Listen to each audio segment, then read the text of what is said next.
Hello everyone, আসসালামু আলাইকুম। তোমরা সবাই কেমন আছো? আশা করি ভালো আছো। কাছে কিংবা দূরে যে যেখান থেকে আমার ভিডিও দেখছো তোমাদেরকে জানাচ্ছি আন্তরিক ধন্যবাদ।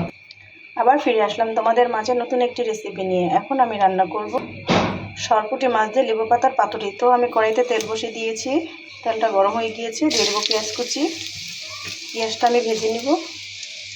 ভিডিওতে কিন্তু কম দেখাচ্ছে, আমি কিন্তু বেশ পরিমাণ পেঁয়াজ আর তেল দিয়েছি।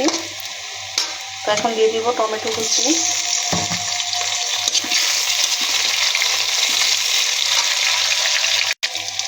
এখন দিয়ে দিব আদা রসুন বাটা,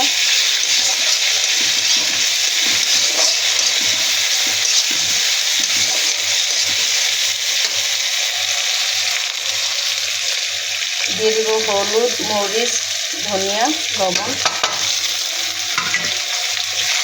কষিয়ে নিব। কিছুটা পানি দিব, মশলাটা ভালো করে কষিয়ে নিব। আসলে তরকারির ভালো মন্দ বোঝাটা আপনার মশলাটা যত ভালো কষাবেন তরকারিটা খেতে খুবই ভালো হয়, মজাদার হয়, কালারটাও খুব সুন্দর আসে। মশলাটা কষানো হয়ে গিয়েছে, দিয়ে দেবো লেবু পাতা, দিয়ে দেবো সরপুঁটি মাছ,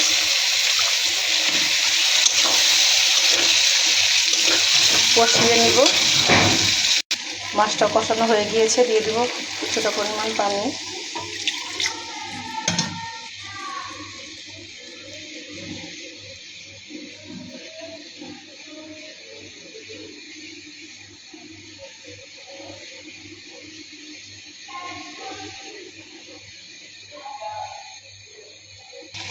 হয়ে গিয়েছে লেবু পাতা দিয়ে পুঁটি মাছের পাতুরি।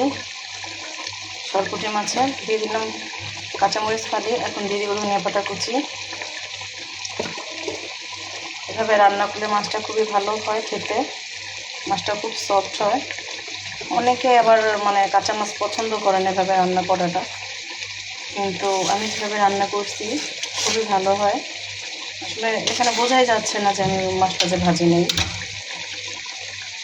একটু ঝালটা বেশি দিলে আর বোঝা যায় না যে কাঁচা মাছটা কষিয়ে রান্না করা হয়।